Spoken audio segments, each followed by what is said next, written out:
একটি ভাইরাস যা 70 বছরেরও বেশি সময় ধরে ইতিহাসের অন্ধকারে লুকিয়েছিল। সবাই ভেবেছিল এটি অতীতের গল্প, কিন্তু 2026 সালে আটলান্টিক মহাসাগরের মাঝখানে একটি জাহাজে সেটি আবারও ফিরে আসে। আর এরপর যা ঘটেছিল তা যাত্রীদের স্বপ্নের ভ্রমণকে পরিণত করেছিল এক ভাসমান দুঃস্বপ্নে।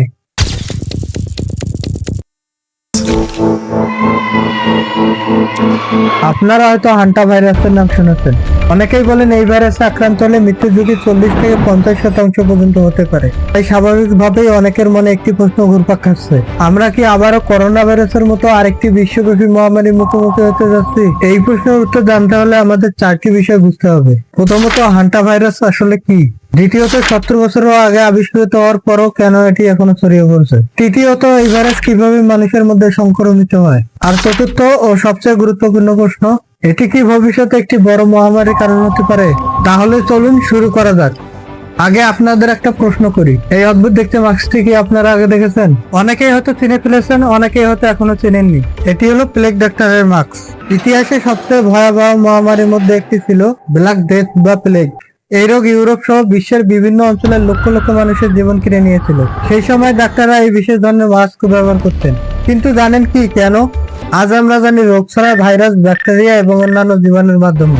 কিন্তু তখনকার মানুষ এইসব সম্পর্কে কিছুই জানতো না। তারা বিশ্বাস করতো দুর্গন্ধযুক্ত বাতাস থেকে রোগ ছড়ায়। তাই তারা এই লম্বা ঠোঁটের মতো অংশের ভিতরে পুদিনা, লেভেন্ডার, নানা ধরনের ভেষজ গাছপালা এবং ভিনেগারে ভেজানো স্পঞ্জ রাখতেন। তাদের ধারণা ছিল এই সুগন্ধি উপাদানগুলো দুর্গন্ধ দূর করবে এবং তাদের রোগ থেকে রক্ষা করবে। আজকের দৃষ্টিতে বিষয়টা কিছুটা অদ্ভুত মনে হতে পারে, কিন্তু সত্যি বলতে তারা বোকা ছিলেন না। তাদের হাতে আজকের মতো আধুনিক বিজ্ঞান বা প্রযুক্তি ছিল না। তারা সেই সময়ের জ্ঞান দিয়েই নিজেদেরকে রক্ষা করার চেষ্টা করেছিল।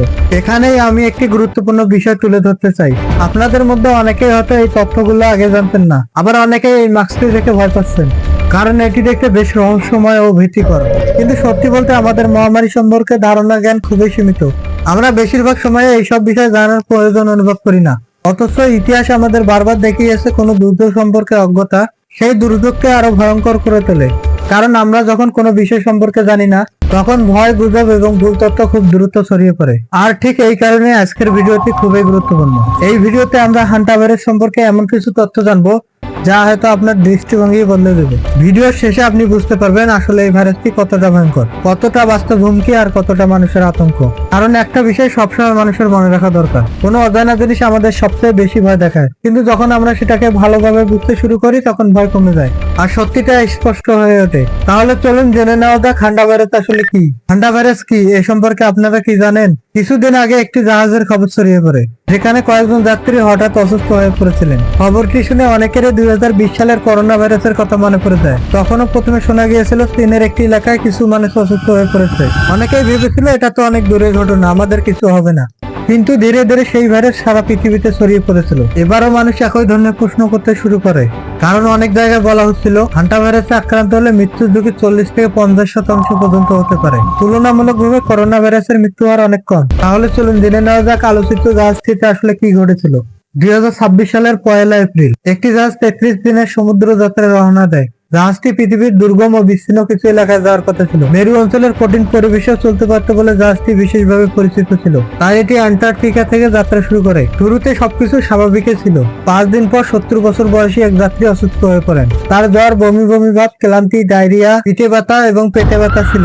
প্রথমে সবাই ভেবেছিল এটি সাধারণ কোনো অসুস্থতা, কিন্তু 5 দিন পর তিনি মারা যান। যেহেতু জাহাজটি সমুদ্রের মাঝখানে ছিল, তাই তার মরদেহ জাহাজে রাখা হয়। এরপর 24 এপ্রিল জাহাজটি সেন্ট হেলেনা দ্বীপে পৌঁছায়। সেখানে তার মরদেহ নামিয়ে দেওয়া হয় এবং তার স্ত্রীও জাহাজ থেকে নেমে যান। পরের দিন সেই মৃত ব্যক্তির স্ত্রীটি প্লেনে করে দক্ষিণ আফ্রিকা যান এবং প্লেনের মধ্যেই তার কিছু শারীরিক সমস্যা দেখা দেয়, যেমন শ্বাসকষ্ট এবং বয়সজনিত অসুস্থতা। তাই তখন কেউ বিশেষ কিছু সন্দেহ করেনি। প্রায় 7 ঘন্টার ফ্লাইট শেষে তিনি দক্ষিণ আফ্রিকায় পৌঁছান। পরে তিনিও হাসপাতালে চিকিৎসা চলাকালীন অবস্থায় মারা যান। এদিকে জাহাজে আরো কয়েকজন যাত্রীর মধ্যে অসুস্থতার লক্ষণ দেখা দিতে শুরু করে। অসুস্থদের মধ্যে একজন ব্রিটিশ যাত্রী ছিলেন, যার অবস্থা গুরুতর হয়ে যায়। 27 এপ্রিল তাকে চিকিৎসার জন্য দক্ষিণ আফ্রিকায় পাঠানো হয়। হাসপাতালের নিবিড় পরিচর্যা কেন্দ্রে তার বিভিন্ন পরীক্ষা করা হয়। অবশেষে পরীক্ষায় জানা যায় তিনি হান্টা ভাইরাসে আক্রান্ত। Hantavirus. Hantavirus. Hantavirus. Hantavirus. Hantavirus. Deadly hantavirus. The hantavirus. Died in her New Mexico home from the rodent-related disease known as hantavirus. Now with many spring cleaning projects taking এরপর 2 মে জাহাজটি তার আবার যাত্রা শুরু করে এরপর 4 মে বিশ্ব স্বাস্থ্য সংস্থা জানায় এই রোগের কিছু ঘটনা শনাক্ত হয়েছে। খবরটি দ্রুত সারা বিশ্বে ছড়িয়ে পড়ে। মানুষ নতুন একটি মহামারীর আশঙ্কা করতে শুরু করে। স্বাভাবিকভাবেই বিভিন্ন তথ্য, ষড়যন্ত্র এবং গুজব ছড়াতে শুরু করে।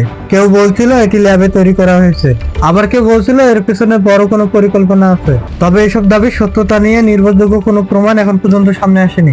চলুন ফিরে যায় 1951 থেকে 1953 সালের কোরিয়ান যুদ্ধের সময়।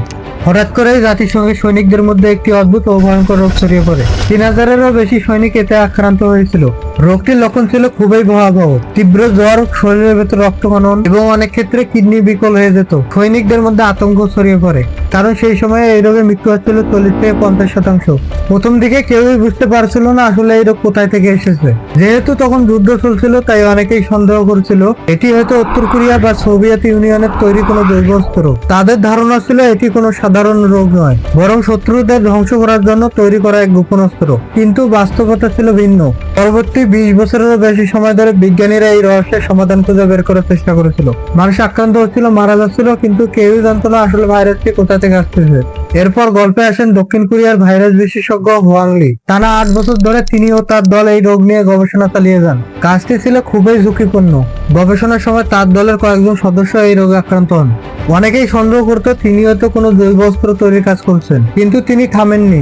অবশেষে 1976 সালে তার দল বড় একটি সাফল্য অর্জন করে। দক্ষিণ কোরিয়ার হান্তান নদীর আশেপাশে বসবাসকারী এক ধরনের ছোট ইঁদুরের ফুসফুসে তারা রহস্যময় ভাইরাসটির সন্ধান পান। অবশেষে প্রমাণিত হয় এটি কোনো জৈব অস্ত্র ছিল না, আর কোনো গোপন ষড়যন্ত্রও ছিল না। এটি ছিল একটি প্রাণী থেকে মানুষের মধ্যে ছড়িয়ে পড়া ভাইরাস। আর যেহেতু ভাইরাসটি প্রথম হান্তান নদীর কাছের ইঁদুরের মধ্যে শনাক্ত করা হয়েছিল, তাই সেই নদীর নাম অনুসারে এর নাম রাখা হয় হান্তা ভাইরাস। তাহলে বন্ধুরা, এই ভিডিও থেকে আমরা কি শিখলাম? প্রথমত, এটি কোনো নতুন ভাইরাস নয়। বিজ্ঞানীরা কয়েক দশক ধরে এই সম্পর্কে জানেন এবং এর সংক্রমণের ধরনও অনেকটাই বুঝে ফেলেছেন।